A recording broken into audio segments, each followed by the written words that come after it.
Hello, नमस्कार प्यारे बच्चों। मैं Vijay Bansal, math lecturer, Jakhal block, district Fatehabad से, हरियाणा एजुकेशन डिपार्टमेंट। आज हम अपनी मैथ की क्लास के अंदर कुछ सीखेंगे। जी प्यारे बच्चों, आज जो हम करेंगे हमारे पास हमारी क्लास 10th का, ठीक है, जो हमारा चैप्टर है थर्ड, ठीक है, उसको शुरू करेंगे।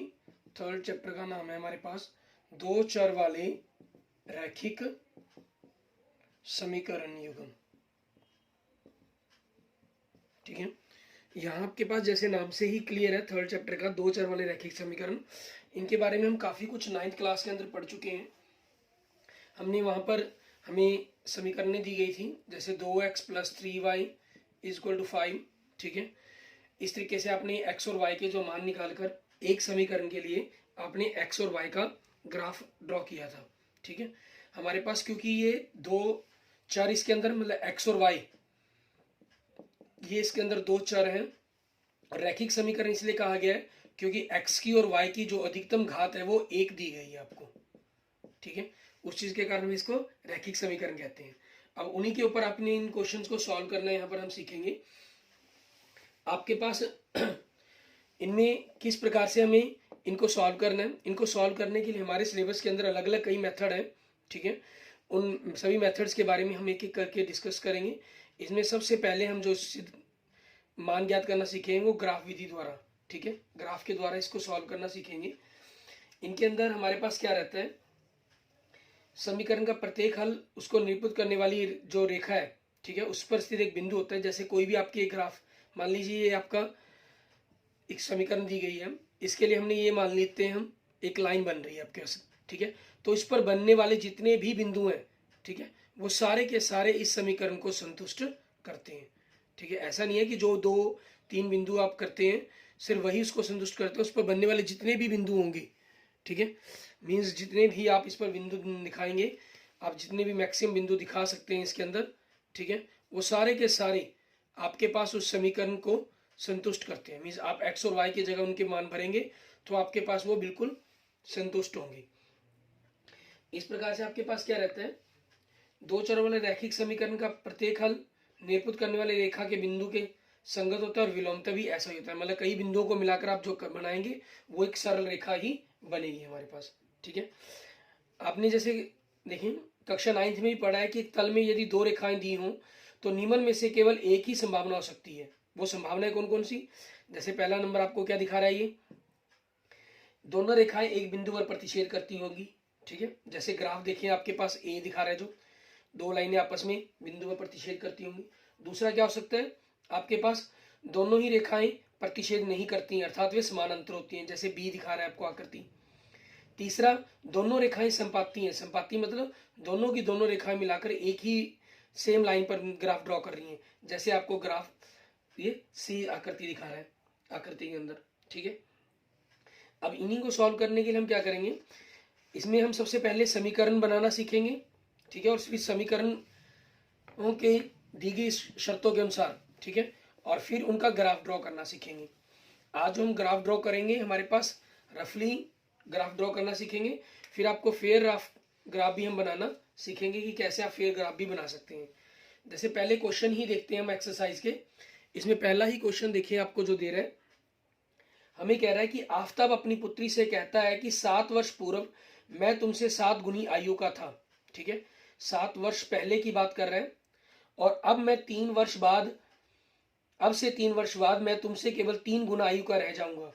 क्या यह मनोरंजक है? इस स्थिति को बीजगणितीय ग्राफीय रूप में व्यक्त कीजिए, ठीक है।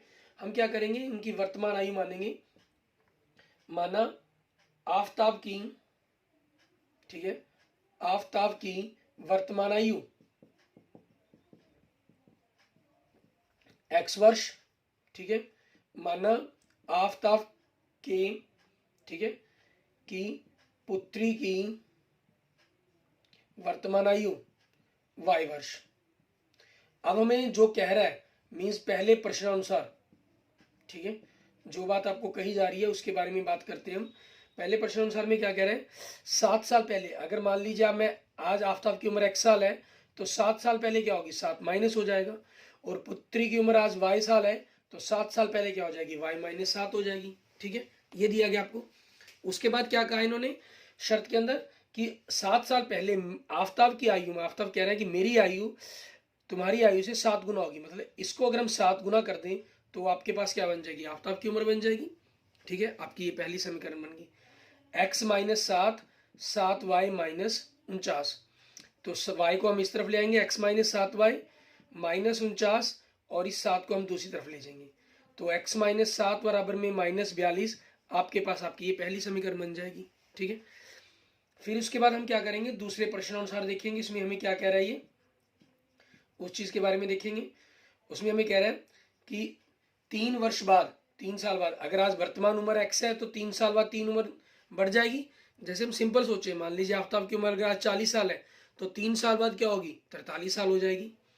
ठीक है, और y आपके पास उसकी पुत्री की आयु होगी, फिर 3, आफ्ताब की उम्र अपनी पुत्री की आयु की 3 गुना होगी।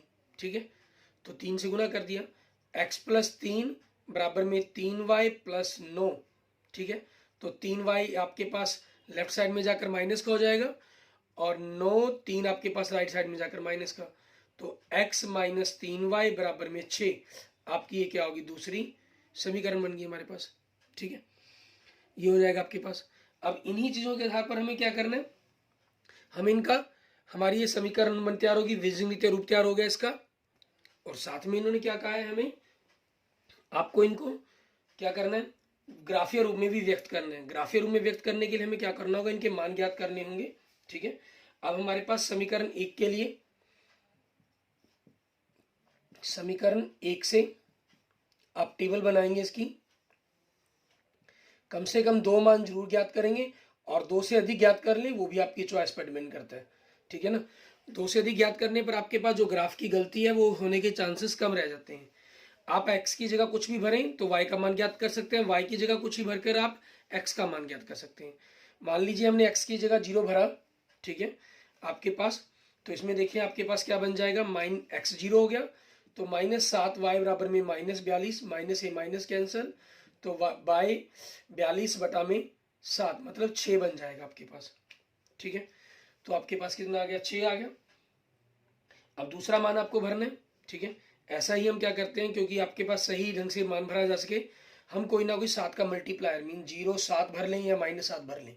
ठीक है, हम 7 भर लेते हैं, तो आपके पास क्या हो गया, यहाँ से अगर आप कैलकुलेशंस देखेंगे करके, 7 आपके पास, ठीक है, माइनस 7y बराबर में माइनस 42, तो माइनस 7y बराबर में 7 हो जाएगा, माइनस का हो जाएगा 42 और 7 49, तो y आपके पास माइनस 49 बटा में माइनस 7 मतलब कितना आ गया, 7 आ गया। ठीक है, ये आपके पास आपका ग्राफ बन, टेबल तैयार होगी। ठीक है, कम से कम 2 मान हमें ज्ञात करनी है, जैसे मैंने आपको क्लियर किया, 2 से अधिक। ठीक है, आपकी मर्जी है। समीकरण 2 से, इसके लिए हम टेबल बनाएंगे हमारे पास। ठीक है, कि किस प्रकार से हमें इनको करना है, एक्स वाई। ठीक है, अच्छा थोड़ा सा इजी आपके लिए रहता है सबसे ज़्यादा, आप अगर 0 भर लेते हैं, जैसे x की जगह 0 भरा तो -3y बराबर में 6 आपके पास आया। ठीक है, -3y बराबर में 6 मतलब y कितना हो गया, 6 बटा में -3 मतलब -2 हो गया। ठीक है, आपके पास, और ऐसे ही फिर क्या करें, थोड़ा सा और इजी करने के लिए हमने y की जगह 0 पुट कर दें। ठीक है, y की जगह आपने 0 पुट कर दिया, तो आपके पास क्या बन गया, y की जगह 0 पुट करने पर तो x, ये आपका पोर्शन 0 हो गया, तो x बराबर में 6। ठीक है, मतलब आपके पास सीधा क्या मान आ गया, x बराबर में 6। ठीक है, यहाँ जैसे आप अगर y बराबर में 0 पुट करते तो x बराबर -42 बनता, जो ग्राफ के अंदर आपको इतने बड़ी वैल्यूज को दिखाने में मुश्किल होती। ठीक है, तो इसलिए हमेशा इसके अंदर ना भरकर हमने इनके अंदर भर के लिया। ठीक है, नहीं सबसे ज़्यादा इजी यही रहता है कि पहले x की जगह 0 पुट कर दें, फिर y की जगह 0 पुट कर दें। इसमें ख्याल रखना होता है, अगर x की जगह 0 पुट करने पर y भी 0 आए तो फिर दूसरा कोई ना कोई और अलग पॉइंट भरना पड़ता है आपको। ठीक है, इस प्रकार से आपके पास, अब इसका ग्राफ देखते हैं कि इस प्रकार से आप इसका ग्राफ ड्रॉ करेंगे। इसका ग्राफ ड्रॉ करने के लिए हमारे पास जो इसका ये बीजगणितीय रूप है, इसको हम कर देते हैं। ठीक है, और यहाँ पर इसका ग्राफ बनाकर देखते हैं। पहले आज हम जो करेंगे, हमारे पास इस एक्सरसाइज के लिए ग्राफ एक रफली बनाना सीखेंगे, फिर हम इसके लिए ग्राफ कॉपी पर ग्राफ बनाना सीखेंगे। ठीक है, आपके पास ये दिया गया ग्राफ कॉपी में आपके पास क्या होता है, ये एक्स अक्ष हो गया आपके पास, ठीक है, और ये आपका वाई अक्ष हो गया। इस तरफ आप x प्लस के मान दिखाते हैं, इस तरफ x माइनस के, ऊपर y प्लस के और नीचे की तरफ y माइनस के। ये आप सारा कुछ 9th क्लास में ऑलरेडी पढ़ चुके हैं, ठीक है। और यहाँ पर आपको पता है ग्राफ कॉपी में, क्योंकि बराबर दूरियों पर आपने बिंदु दिखाने होते हैं, x का मान ज़्यादा से ज़्यादा आपको 7 चाहिए, 6 चाहिए, 7 तक कम से कम जरूर लिखें। 1 2 3 4 5 6 7, कम से कम 7 तक जरूर लिखें, उससे अधिक तक लिखने आपकी मर्जी है, ठीक है। और ऐसे ही माइनस के अंदर आपके पास आपको कम से कम 1 2 तक लिख के छोड़ सकते हैं, क्योंकि माइनस में x की आपको जरूरत नहीं है। y के अंदर देखें, y प्लस में आपको 7 तक चाहिए, तो 7 तक मान जरूर भरेंगे। 1 2 3 4 5 6 7 8, ठीक है। और माइनस के अंदर आपको 2 तक चाहिए कम से कम, तो -1 -2 -3 -4, आगे जितने मर्जी एक्स्ट्रा लिखना चाहे हम लिख सकते हैं। अब पहली समीकरण के लिए देखें, x0 ये हो गया आपके पास, ये 0 पॉइंट होता है, तो x ये के लिए भी 0 है और y के लिए भी यही 0 रहेगा। x0 y6 मतलब ऊपर की तरफ चला गया बिंदु आपके पास, ये बिंदु हो गया, ठीक है। और x7 और y7 ग्राफ कॉपी में तो आपके पास लाइनें खींची होती हैं छोटी छोटी, इसलिए कोई दिक्कत ही नहीं रहेगी आपको, वहां से बिल्कुल क्लियर ही हो जाएगा आपको, ठीक है।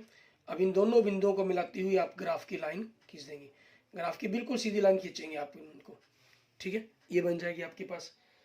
उसके बाद देखें दूसरे के लिए हमारे पास x0 y-2 ये बिंदु हो गया आपके पास, और x6 y0 ये बिंदु हो गया आपके पास। इन दोनों बिंदुओं को मिलाते हुए हम ग्राफ की लाइन खींच देंगे, ठीक है, आपके पास ये चीज बन जाएगी। क्लियर? इस तरीके से हो सकता है कि आपके इनको आगे बढ़ाने पर किसी बिंदु पर आगे जाके ये मिलते हों, ठीक है, क्योंकि ग्राफ आपको दिखाई दे रहा है कि ये डेडी लाइन में जा रहे हैं, तो आगे कहीं किसी पॉइंट पर जाकर ये आपस में एक दूसरे से काटेंगे। और वो कटने वाले पॉइंट्स कौन से बनेंगे आपके पास, x वहां पर आपके पास 42 होगा, दोनों जहां आपस में क्रॉस करेंगे, और y आपके पास 12 होगा, क्योंकि आप देख सकते हैं, देखिए पहली समीकरण आपके पास x - 7y + 42 बराबर में 0 है, या -42 के रूप में लिखी है हमने, ठीक है, बराबर -42 के रूप में लिखी है, तो यहाँ 42 भरेंगे आप, ठीक है, और तो y आपके पास 12 भरे, 12 से 84 -42 ही आ जाएगा। और दूसरा देखिए x - 3y बराबर 6 है, तो 42 12 3 36 घटाकर आपके पास 6 आ जाएगा। दोनों ही समीकरणों को ये बिंदु आपके संतुष्ट करेंगे, ठीक है। जो इसका ग्राफ बनेगा वो आगे कहीं ना कहीं किसी बिंदु पर जाकर आपके पास वो आपस में क्रॉस करेंगे, और वो बिंदु क्या होगा, x के अंदर आपके पास ये 42 पर होगा, और y के अंदर जब आप इसको यहाँ से देखेंगे तो ये 12 बिंदु के ऊपर शामिल होगा आपके पास, ठीक है।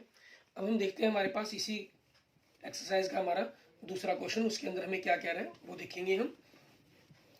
दूसरे क्वेश्चन में कह रहा है क्रिकेट टीम के कोच ने 3900 रुपये में 3 बल्ले और 6 गेंदें खरीदी, और बाद में उसने एक बल्ला और उसी प्रकार की 3 गेंदें 1300 रुपये में खरीदी। इस तिथि को बीजगणितीय तथा ज्यामितीय रूप में व्यक्त कीजिए, ठीक है। अब हमें यहाँ पर बल्ले और गेंद की बात कर रहा है, तो हम क्या करेंगे, माना एक बल्ले का मूल्य, ठीक है, हमने मान लिया x रुपये, माना एक गेंद का मूल्य हमने मान लिया y रुपये। अब प्रश्नानुसार आपके पास पहले प्रश्नानुसार क्या लें या अकेले प्रश्नानुसार लिख लें। उसने क्या किया, 3 बल्ले और 6 गेंदें खरीदी। अगर मान लीजिए एक बल्ला जैसे 100 रुपये का आता है, तो 3 बल्ले 3 से गुना करने पर ही मिलेगा। यहाँ x कह रहे हैं तो 3x आपके पास, ठीक है, और 6 गेंद तो 6y बराबर में कितने की आपके पास 3900 रुपये के अंदर, ठीक है। ये आपकी समीकरण बन जाएगी पहली आपकी। इसमें आप चाहें तो इसको निम्नतम पदों में भी लिख सकते हैं, मीन्स 3 से आप भाग कर सकते हैं, x + 2y बराबर में 1300, ठीक है। आप इसकी जगह इसको भी समीकरण एक कह सकते हैं। उसके बाद आपके पास ये जैसे पहले प्रश्न अनुसार थी, और आपके पास फिर दूसरे प्रश्न अनुसार देखेंगे, ठीक है। दूसरे प्रश्न अनुसार में हमारे पास क्या हो जाएगा, इन्होंने क्या कहा, फिर उसने एक बल्ला और उसी प्रकार की 2 गेंदें 1300 रुपये में खरीदी, ठीक है। एक बल्ला खरीदा उसने और 2 गेंदें खरीदी, तो उसमें क्या हो जाएगा, एक बल्ला आपके पास x रुपये का हो गया, 2 गेंदें आपके पास 2y रुपये की होगी, टोटल रुपये 1300 लगी। तो ये आपके पास दूसरी समीकरण बन गई। देखिए पहली और दूसरी समीकरण दोनों ही आपके पास एक जैसी बन रही है, तो मीन्स इसके अंदर जो ग्राफ बनेगा वो संपाती रेखाएं बनेंगी हमारे पास, ठीक है ना। इनके रीजंस क्या रहते हैं, किस कारण हम पता कर सकते हैं हमारे पास कि किस में संपाती बनेगा, किस में आपकी प्रतिच्छेदक रेखाएं बनेंगी, किस में समानांतर। हम आगे इसके बारे में भी डिस्कस करेंगे, इसके बारे में भी पढ़ेंगे हम। अब हमारे पास यहाँ से हमें आलेख बनाना है, इसका टेबल बनानी है, ठीक है, मीन्स ग्राफ बनाना है इसका। तो हम टेबल बनाने के लिए क्या करेंगे, आपके पास समीकरण 1 से, ठीक है, समीकरण 1 से इसके लिए टेबल क्या बन जाएगी आपकी, आपकी चॉइस है, ठीक है। दोनों के लिए अलग अलग मान रखना चाहिए, अलग अलग रखते हैं, सेम रख देंगे तब भी कोई दिक्कत नहीं है। अलग अलग रखने से आपके पास ये हो जाता है थोड़ा सा क्लियर, ठीक है, कि जैसे आपने x की जगह 0 रखा इसके अंदर, तो y आपके पास कितना आ गया, 650 आ गया, ठीक है। y की जगह 0 रखा तो आपके x कितना आ गया, आपके पास 1300 आ गया, ठीक है। और दूसरा फिर हमने समीकरण 2 से, क्योंकि आपके पास आपको क्लियर है कि समीकरण दोनों एक जैसी ही हैं, दिखाई दे रही है यहाँ पर स्पष्ट, तो सेम मान ही आपके पास आने हैं। आप चाहें तो उनको अलग करने के लिए, ठीक है, हम ना कर सकते हैं। जैसे मान लीजिए आपने x की जगह 100 रखा तो y आपके पास सॉल्व करने पर कितना आएगा, 600 आएगा। आपने x की जगह 200 रखा तो सॉल्व करने पर क्या आएगा, आपके पास 550 आएगा, ठीक है। ये चीज़ें हम यहाँ पर कर सकते हैं। अब आपके पास आपको ग्राफ बनाने, क्योंकि इतने बड़े मान को तो हम ग्राफ पर दिखाना हमारे लिए संभव नहीं है, ठीक है। तो हम क्या करेंगे, यहाँ पर दिखाने के लिए हम 200 के अंतर भी लिख कर ले सकते हैं, ठीक है। 200 के अंतर के आधार पर या 100 के अंतर के आधार पर हम ग्राफ को बना सकते हैं, ठीक है ना। उसके आधार पर जैसे देखिए हमारे पास मान लीजिए 100, 200, 300, 400, 500, 600, 700, 800, 900, 1000, 1100, 1200, 1300, 1400, ठीक है। ऐसे इधर हमारे पास -100, 200 ये लिखने हैं आपको, क्योंकि यहाँ बोर्ड के अंदर जगह कम है, ठीक है, इसलिए आपको मैं इन सभी बिंदुओं को नहीं लिख पाऊंगा, लेकिन जनरल बनाते हुए आपको इनको लिखना है, ठीक है। फिर मैं इनको बने हुए ग्राफ की आपको फिगर दिखाऊंगा, उसके अंदर आपको सारा स्पष्ट क्लियर हो जाएगा। या थोड़ा सा और इसको स्पष्ट रूप पर दिखना चाहिए, क्योंकि हमें y या x दोनों माइनस में तो कहीं चाहिए ही नहीं, ठीक है ना। तो ग्राफ को आप थोड़ा सा इस प्रकार से भी बना सकते हैं, ताकि आपके पास वो सारा का सारा पॉजिटिव पार्ट्स ही आ जाए आपके पास, ठीक है। उसमें थोड़ा सा और क्लियर हो जाएगा आपके पास। जैसे यहाँ देखिए -100, इसको लिख दिया -100, तो यहाँ के लिए आपके पास 100, 200, 300, ठीक है, 400, 500, 600, 700, 800, 900, 1000, 1100, 1200, 1300, 1400, ठीक है, ये होगा आपके पास। उसके बाद देखेंगे हमारे पास आगे इस तरफ हमें y प्लस में चाहिए, आपके पास जो 650 तक चाहिए हमें, मीन 700 तक भी लिख लेंगे तब भी काम चल जाएगा। तो 100, 200, 300, 400, 500, 600, 700, ठीक है। कम से कम 700 तक आपको लिखना नहीं है, बाकी आपकी मर्जी है। x0 तो y आपके पास 650, ठीक है, x0 तो y 650 आपके पास ये बिंदु हो गया, और x0 तो y आपके पास x 1300 तो y0 मतलब ये बिंदु हो गया। अब इन दोनों बिंदुओं को मिलाते हुए आपने, ठीक है, ग्राफ की लाइन खींच देनी है। ये आपके पास आपकी ग्राफ लाइन होगी पहली समीकरण के लिए। दूसरा देखा x 100 तो y 600, ये बिंदु बन गया आपके पास, ठीक है। x 200 तो y 550, ये बिंदु बन गया आपके पास, ठीक है। इस प्रकार से आपके पास ये दूसरी समीकरण भी आपके पास जो बन जाएगी वो यही लाइन आ जाएगी, मीन्स आपका जो ग्राफ है वो संपाती हो गया। और इसके अंदर अगर हम x और y के हल की बात करें, मीन्स कोई एक ऐसा बिंदु जिसके ऊपर दोनों ही समीकरण को संतुष्ट करे, तो इसमें अनंत बिंदु हैं, जितने बिंदु हैं वो सारे दोनों ही समीकरणों को संतुष्ट कर रहे हैं आपके पास, ठीक है। ये चीज बन जाएगी इसके अंदर। आप देख सकते हैं इसके अंदर जो मैं आपको ग्राफ दिखा रहा हूँ, ठीक है, आपके पास इसमें ग्राफ बनाया, ठीक है। तो इसके अंदर आपके पास 100, 200, 300 इस प्रकार के अंतर लेकर आपने ये ग्राफ, ठीक है, बिल्कुल संपाती रेखाओं की तरह ही आपके पास बन रहा है, क्लियर। उसके बाद देखते हैं हमारे पास हमारा नेक्स्ट क्वेश्चन नंबर 3, ठीक है। इसके अंदर हमें किस प्रकार से बनाना होगा उसके बारे में हम बात करते हैं। क्वेश्चन नंबर 3 में हमें क्या कह रहा है, ये देखें, हमें कह रहा है 2 किलोग्राम सेब और 1 किलोग्राम अंगूर का मूल्य किसी दिन 160 रुपये था, और 1 महीने बाद 4 किलोग्राम सेब और 2 किलोग्राम अंगूर का मूल्य 300 रुपये हो जाता है। इस तिथि को बीजगणितीय और ज्यामितीय रूप में व्यक्त कीजिए। तो हम क्या करते हैं, हमारे पास माना 1 किलो सेब का मूल्य, ठीक है, ये आपके पास हमने क्योंकि चर राशि मानते हैं तो मतलब आपकी जो बदलती सकती है, माना 1 किलो, ठीक है, आपके पास किसका, अंगूर का, ठीक है, मूल्य वाई रुपये। अब पहले प्रश्नानुसार आपको क्या कह रहा है, ये पहले प्रश्नानुसार हमें कह रहा है कि 2 किलो सेब और 1 किलो अंगूर का मूल्य 160 रुपये। आप चाहें, क्योंकि हमें ग्राफ भी बनाना है, तो साथ की साथ आप टेबल बना सकते हैं इसकी, ठीक है। एक्स की जगह 0 पुट किया आपने तो वाई कितना हो गया 160, वाई की जगह 0 पुट किया तो 2x बराबर में 160, मतलब कैलकुलेशन करने पर आपके पास क्या आ जाएगा, 80 आ जाएगा, ठीक है। उसके बाद दूसरे प्रश्नानुसार आपके पास, दूसरे प्रश्नानुसार इसमें क्या कह रहे हैं, 4 किलोग्राम सेब मीन 4x, ठीक है, और 2 किलोग्राम अंगूर 2y, तो इनका मूल्य 300 हो गया, क्योंकि ये रकम 2 से भाग हो सकती है, तो 2x प्लस वाई बराबर में 150, ये आपके पास दूसरी समीकरण बन गई। फिर इसके लिए टेबल बना देते हैं हम, क्या बनेगी हमारे पास, ठीक है, इसको देख लेंगे। एक्स वाई, एक्स की जगह 0 पुट किया तो वाई 150, वाई की जगह 0 पुट किया तो एक्स आपके पास कितना हो गया 75, ठीक है। यहाँ देखिए आपके पास अलग अलग मान ही आ रहे हैं, ठीक है, लेकिन पहले दो भाग आपके एक्स और वाई के जो गुणांक थे वो बराबर है, इसका मतलब जो ग्राफ इसके अंदर बनेगा वो समानांतर रेखाएं बनेंगी आपके पास, ठीक है, ग्राफ का आपका समानांतर रेखाएं होगी। एक्स और वाई आपको माइनस में नहीं चाहिए, तो आप ग्राफ कॉपी पर जब इसको बनाते हैं तो ऋणात्मक भाग को अगर आप थोड़ा सा कम भी लिख लेंगे तब भी काम चल जाएगा हमारे पास, ठीक है। आपके पास ये 10-10 के मल्टीप्लाई लिख लें, मीन्स -10 यहाँ पर 10, 20, 30, 40, 50, 60, 70, 80, 90, 100, 110, 120, 130, 140, 150, 160, ठीक है। कम से कम आपको 160 तक लिखना ही लिखना था इसके अंदर, और उसके बाद की आपकी चॉइस पर डिपेंड करता है, ठीक है, वो चीज़ हो जाएगी। तो यहाँ से आगे आपके पास वाई में देखें, नहीं एक्स तो आपको 80 तक ही चाहिए था, चाहे ज़्यादा ना भी लिखते कोई दिक्कत ही नहीं थी, प्लस में एक्स तो आपको 80 तक ही चाहिए, ठीक है ना, आगे बिंदु की तो हमारी जरूरत ही नहीं है, 90 तक लिख लेते हैं, और लेकिन वाई चाहिए आपको 160 तक।